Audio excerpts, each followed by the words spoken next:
22대 총선에 출마하고 싶습니까? 그렇다면 당신의 이야기를 들려주십시오. 오마이TV가 22대 총선을 맞이해서 마련한 특별 기획 프로그램이죠. 대국민 출마 선언 프로젝트 나누구. 저는 나누구 진행을 맡은 오연호입니다. 자, 오늘의 손님은 더불어민주당의 박인영 님을 모셨습니다.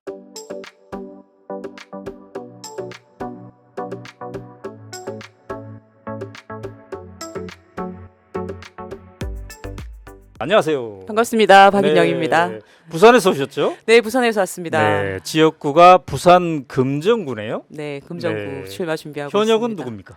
현역은 백종헌 의원이시죠? 국민의힘. 네, 국민의힘이고요. 네, 도전자네요. 자, 우리 나누고 프로그램 좀 보고 오셨나요? 그럼 열심히 모니터하고 왔죠. 어떻든가요? 우선 이렇게 출마자들에게 말할 기회를 네. 주는 프로그램 굉장히 뜻깊다고 생각을 하고요. 네.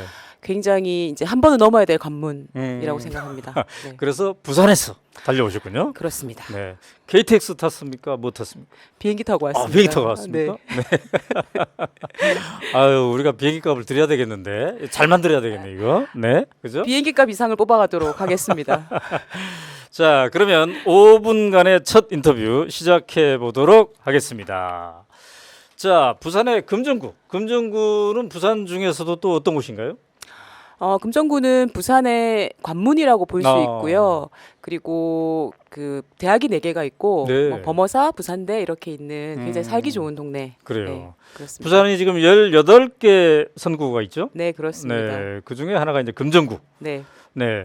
자, 부산 우리가 잘 몰라요. 이제 안 가본 사람 잘 모르는데 네. 지금 부산 전체적인 판세 분위기, 윤석열 정권에 대한 분위기는 어떻습니까?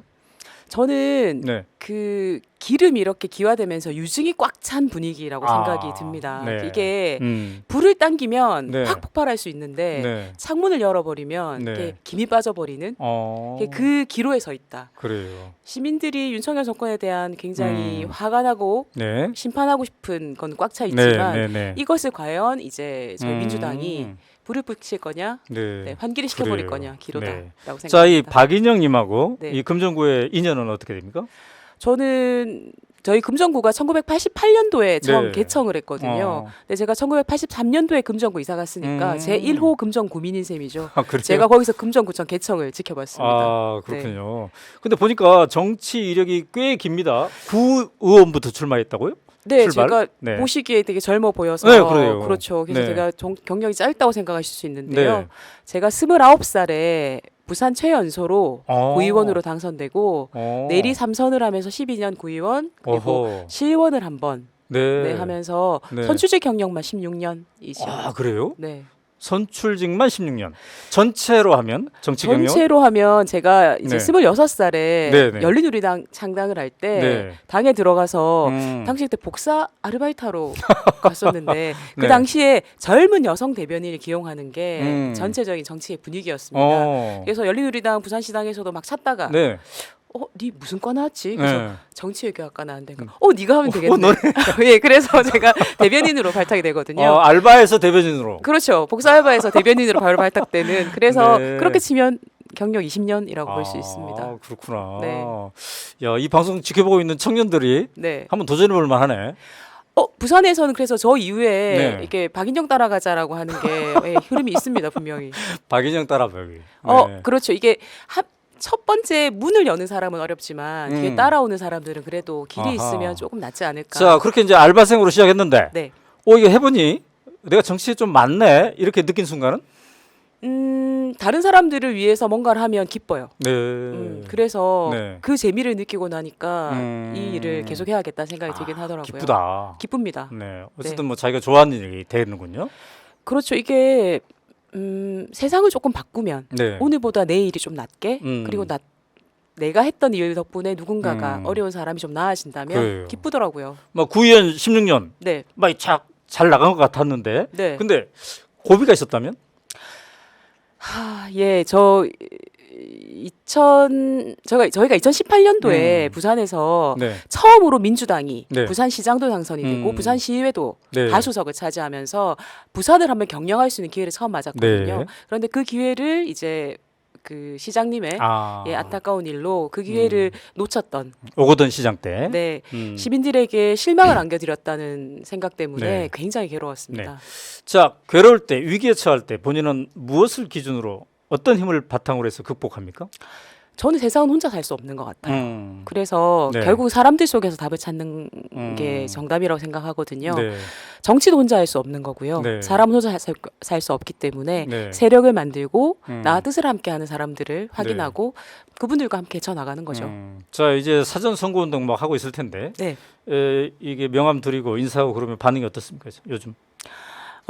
예전에는 사실 부산에서 민주당 명함 들고 나가면 안 받는다가 많았습니다. 네. 솔직히 제가 처음 출마했을 때만 해도 거리에서 뺨을 때리는 분도 있었어요. 오. 민주당이란 이유만으로도 오. 할아버지들 중에서. 네. 근데 지금은 네. 드렸다가 안 받아요 하다가 음.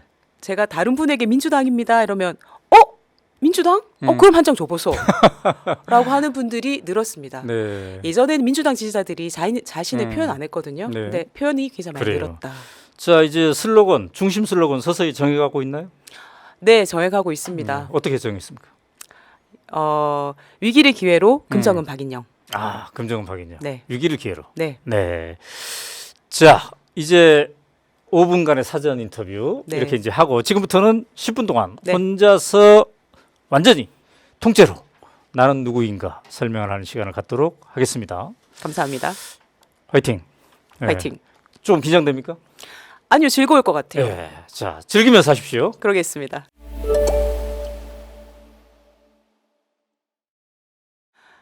네, 안녕하세요. 저는 부산 금정구에서 첫 번째 민주당 국회의원이 될 박인영입니다. 저는 오늘 세 가지 얘기를 드리려고 합니다. 제일 처음으로는 우리에게 이번 총선은 어떤 의미인가? 그리고 두 번째로는 제가 부산에서 왔는데요. 아마 부산 상황들 다들 궁금해 하실 것 같습니다. 그래서 부산에 대한 얘기를 좀 드리고요. 마지막으로는 이번 총선에 부산에서 출마하는 저 박인영에 대한 이야기를 드리겠습니다. 대한민국이 당신들 것입니까? 저는 이번 선거는 국민들이 이렇게 묻는 선거라고 생각합니다. 점잖게 말해서 이렇지. 이 나라가 네 거냐? 당신들이 갖고 있는 그 권력이 네 거냐? 라고 묻는 것이겠죠. 윤석열 정권은 국민들이 위임해준 권력을 철저히 사익을 위해서 쓰고 있습니다. 공무원들 쥐어박아서 처가 땅에 고속도로 놓고 미운 놈들은 압수수색하고 구속하고 별건 수사하고 자기 편들은 주가 조작을 해도 심지어 마약을 해도 수사조차 안 합니다. 아주 신들이 났죠. 얼마 전에 일회용 플라스틱 빨대 규제가 해제됐다는 소식을 듣고 어떤 생각이 드셨습니까? 다들 처음 딱 드는 생각이 일회용 플라스틱 빨대 하는 업체 누가 좋은 건가? 그런 생각 아니셨습니까? 환경을 위해서 지구를 위해서 수년간 준비했던 이 규제가 한순간에 풀리는 것이 누군가의 주머니를 풀리는 일이라고 생각하는 게 자연스러운 세상이 되고 있습니다. 제가 16년간 지역에서 의원으로 일했는데요. 그 지켜본 결과로 자기의 사적인 이익을 위해서 예산을 따거나 법률을 만들거나 규제를 풀려고 하는 사람들은 아주 부지런하고 집요합니다. 그리고 우리 공직사회는 가장 윗선이 무엇에 가장 관심이 있는지 귀신같이 알아냅니다. 저는 수많은 정부 부처 또는 지방자치단체에서 이렇게 권력을 사적으로 쓰려고 하는 수많은 시도들이 일어나고 있지 않을까 짐작하면서 우려합니다. 더 큰 문제는 권력을 가지고도 자기 이익을 채우지 못하면 바보가 되는 그런 세상이 오지 않을까 하는 걱정입니다. 검찰에 일하면서 미운 놈 조지지 못하면 바보고 개발 정보를 가진 공무원들이 거기 직당 하나 못 사면 바보고 이런 세상이 오게 되지 않을까 굉장히 걱정이 됩니다. 그래서 국민들은 묻는 것입니다. 대한민국이 당신들 것입니까? 니들 권력이 니 거냐? 라고 말입니다. 하지만 윤석열 정권이 잘 모르는 게 하나 있는 것 같습니다. 어떤 권력도 온전히 자기 것은 아니고 영원하지 않다는 사실입니다. 저도 얼마 전에 서울의 봄 영화를 봤는데요. 네, 전두환이 몇 년은 권력을 가지고 휘둘렀는지 모르겠습니다. 하지만 군부 독재가 끝난 후에 다시는 군인들이 정치에 얼씬도 할 수 없는 그런 시대가 온 것처럼 윤석열 정권이 심판되고 나면 검찰들이 다시는 대한민국을 좌지우지할 수 없는 그런 시대가 올 것입니다.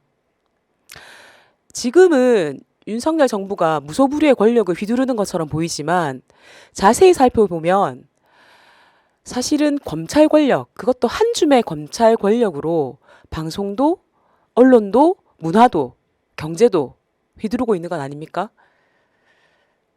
검찰들이 언제까지 그렇게 할 수 있을까요? 저는 이 시대는 반드시 끝난다고 생각합니다. 이번 총선을 통해서 윤석열 대통령을 심판하는 것은 단순히 대통령 한 명을 심판하는 것이 아니라 이렇게 권력을 자기 이익을 위해서 사적으로 쓰는 모든 세력과 대한민국을 결별하는 그런 선거가 될 것이라고 생각합니다. 그럼 다음 부산 얘기를 잠깐 드리겠습니다. 네, 이 사진은 2006년 지방선거 때입니다. 삼보일배를 하는 사진인데요.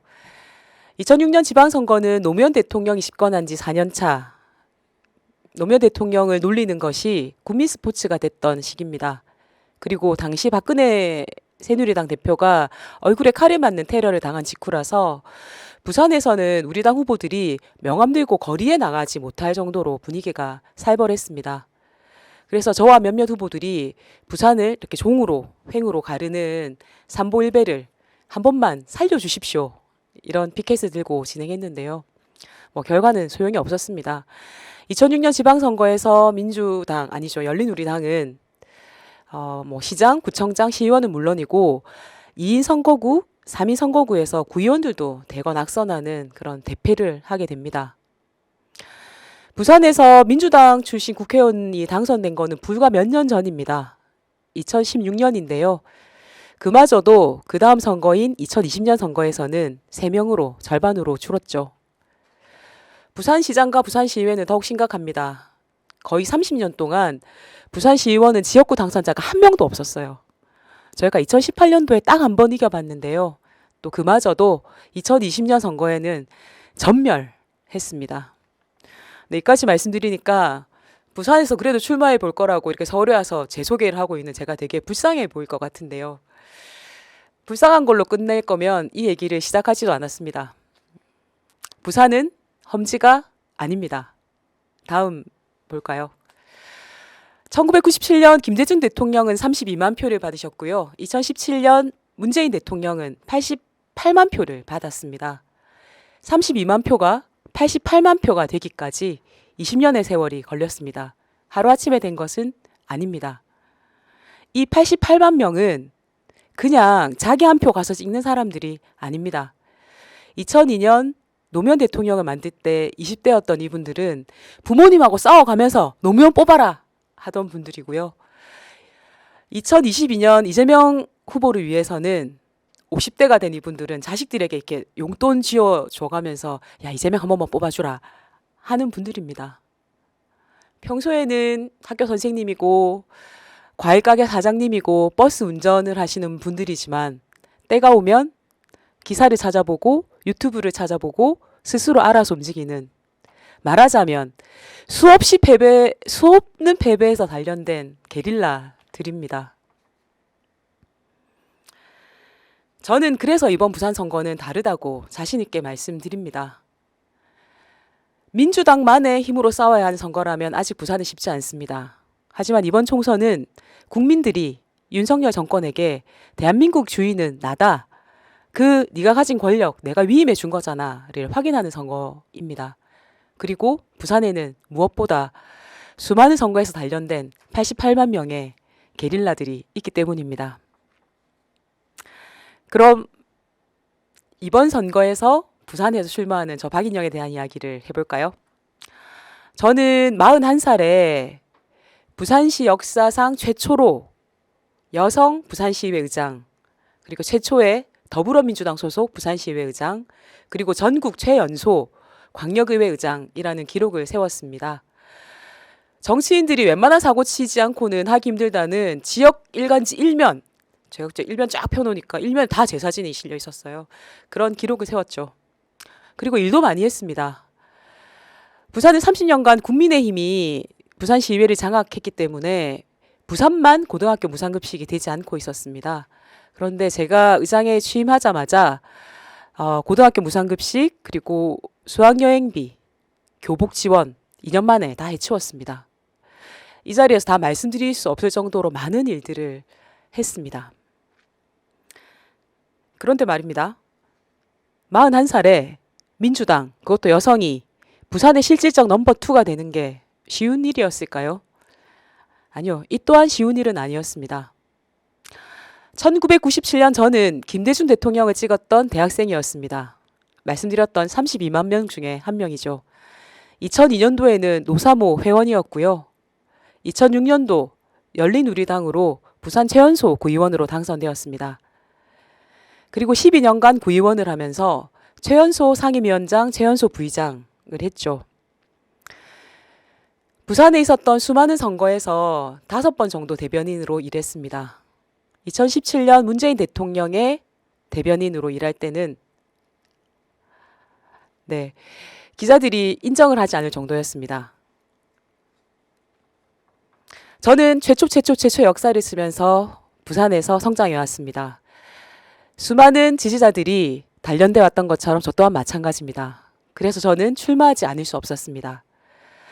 부산 시민 여러분, 금정구민 여러분, 지금까지 그래왔던 것처럼 저 박인영과 함께 부산을 바꿉시다. 문성열 정권을 혼내고 민주당을 다시 한번 부산에서 바로 세웁시다. 감사합니다.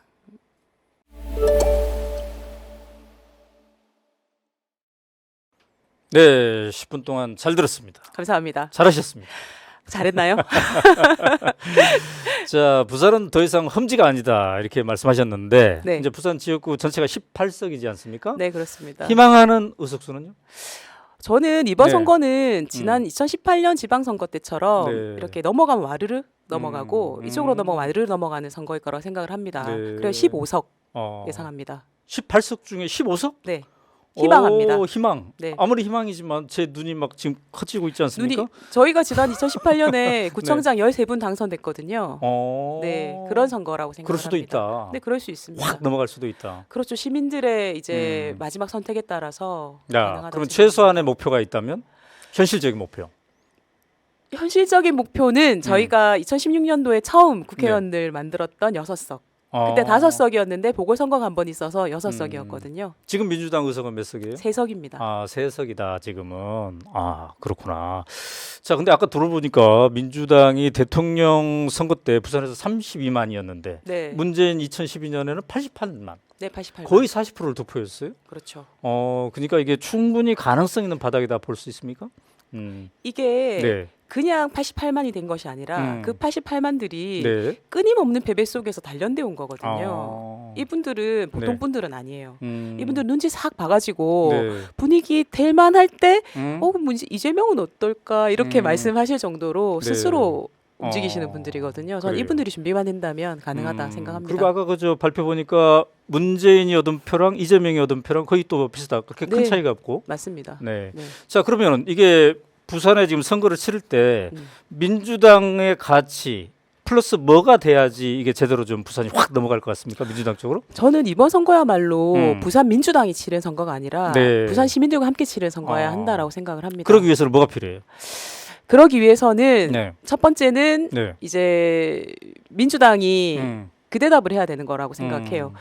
이번 총선이 끝나고 나면 네. 윤석열 정권이 실질적으로는 업무 정지 상태에 음. 이를 것이라고 생각을 하고 네. 그럼 국정의 운영권이 국회로 오는데 그러면 이 국회 다수당인 민주당이 국정을 어떻게 운영할 것인가를 제대로 보여준다면 예. 그리고 이제 가능합니다. 확 넘어가면 윤석열 정권이 식물 정권이 될 터인데 네. 2년 만에 말이죠. 그렇죠. 그 이후로는 어떻게 할 거냐 살짝 걱정되는 시민들도 있을 터인데 민주당이 확실한 대안을 제시해야 된다. 그렇죠. 지금도 민주당이 사실은 180석에 가까운 석을 가지고 있지만 국민들이 만족할 만한 성과는 네. 못 내고 있다고 본다면 이 질문에 답을 할 수 있어야 한다고 그래요. 생각합니다. 41세 부산시 의장이 되었어요. 네. 최연소 네. 여성으로서 또 부산시 의장으로서 해봤더니 내가 이 점이 성장된 것 같다라는 게 있다면요? 부산을 전체적으로 봤다는 음. 게 가장 큰 성장이었던 것 같습니다. 네. 얼마 전에 2030 월드 엑스포 음. 유치 실패하고 나서 네. 윤석열 대통령이 부산 민심을 달랠 거라고 네. 부산을 국제적인 금융도시로 키우겠다 이렇게 음. 말씀하셨거든요. 네. 네. 네. 그 부산을 국제적 금융도시로 키우겠다는 얘기가 제일 처음 어디서 나온지 혹시 2002년도 노무현 대통령 부산 네. 공약에서 네. 나왔습니다. 사실 제가 이거 갖고 왔는데요. 네. 네. 제가 이거 보고 깜짝 놀랐어요. 가덕 신공항 그리고 북항 재개발 네. 그리고 부산을 국제적인 금융도시로 만들겠다. 이게 지금 부산의 미래를 여는 3대 축이거든요. 네. 네. 네. 근데 이거 다 2002년도에 노무현 대통령 부산 공약에 있는 내용이에요. 네. 제가 이걸 그렇군요. 보고 네. 부산을 10년을 내다보고 그림을 그려야겠다. 네. 이런 마인드를 가진 게 가장 큰 성과죠. 자, 이번에 윤석열 정권의 이 엑스포 유치 실패 이거 네. 보면서 어떤 생각이 있습니까? 제가 아까 권력을 사적으로 이용하는 음. 것에 대한 비판을 좀 했는데요. 네. 네. 네. 엑스포 유치도 마찬가지인 것 같습니다. 엑스포 유치를 네. 총선이 유리하지 않을까? 나의 지지율이 유리하지 않을까? 네. 라고 이용했던 네. 마음이 그 삿된 마음이 대업을 그르치지 않았을까 네. 하는 걱정을 합니다. 자, 22대 총선에서 이제 300명의 새로운 국회의원을 뽑습니다. 네. 왜 박인영이 그 중에 한 명 정도 되면 좋은가요? 저는 부산시 넘버 2라고 할 정도로 권력을 가져봤고요. 그 권력으로 무슨 일을 할 수 있는지, 얼마나 많은 일을 할 수 있는지를 체험해봤습니다. 그리고 한순간 그 권력을 잃으면서 그 권력이 내 게 아니구나라는 것도 깨달았습니다. 1호 법안으로 만약에 생각할 수 있는 거는요? 저는 사실은 네. 서울에 사는 게 스펙이다라는 말 들어보셨나요? 부산 지방의 청년들은 네. 서울에 네. 오면 집을 구하는 것부터 해서 굉장히 어렵거든요. 네. 그래서 하지만 지역에는 일자리가 없기 때문에 네. 지방 청년들이 서울에 올 수밖에 없습니다. 저는 이 청년들이 서울에 안 가도 네. 부산에서 취업할 수 있는 그런 부산을 만드는 게 제 꿈입니다. 그래서 메가시티를 복원하는 것이 네. 저의 1호 꿈입니다. 5분이 끝났습니다. 그렇군요. 예. 이렇게 20분 했는데 네. 아까 저 비행기 타고 오셨다고 그래가지고 비행기 값으로 비행기값 주시나요? 열회 질문을 하겠습니다. 부산 메가시티 얘기했는데 윤석열 정권이 지금 김포 서울 편입을 추진하고 있지 않습니까? 그렇죠. 이 뉴스 보면서 뭔 생각이 들었습니까? 이게 참 부산 메가시티가 가장 의미 있는 이유가 뭐냐면 이전에 우리가 균형 발전, 네. 지방 분권 정책들은 전부 다 중앙을 향해서 우리가 뭘 주세요. 지방에 좀 나눠 주세요였어요. 네, 근데 네. 메가시티는 그게 아니라 네. 지방의 도시들끼리 연대해서 아. 우리 스스로 상생의 길을 찾겠다. 그리고 우리가 국제적인 도시가 되어서 다른 국제 도시하고 경쟁해서 네. 살 길을 찾겠다라고 하는 굉장히 자립적인 정책이었습니다. 네. 이 정책을 하루아침에 뒤집어 엎고는 잘 나가는 서울을 메가시티를 만들겠다는 걸 보고 이 사람들은 부산의 미래를 발로 걸어차 버리는구나. 부산에서 뽑아줬는데 배신을 쉽게 하는구나. 그런 씁쓸한 마음이 들었습니다. 네, 잘 알겠습니다. 자, 지금까지 부산 금정구에서 출마를 희망하는 박인영님과 대화를 나눠봤습니다. 감사합니다. 고맙습니다. 네, 오마이TV가 22대 총선을 맞이해서 기획한 특별 프로그램 대국민 출마 선언 프로젝트 나누구인데요. 나누구는 누구든지 출연 신청을 할 수 있습니다. 당적, 성별, 나이, 정치 경력 우리 따지지 않습니다. 나누구에 출연을 희망하시는 분은요. 오마이 나누구 @네이버닷컴으로 신청을 해주시면 되겠습니다. 자, 오늘은 여기서 마치도록 하겠습니다. 감사합니다. 고맙습니다.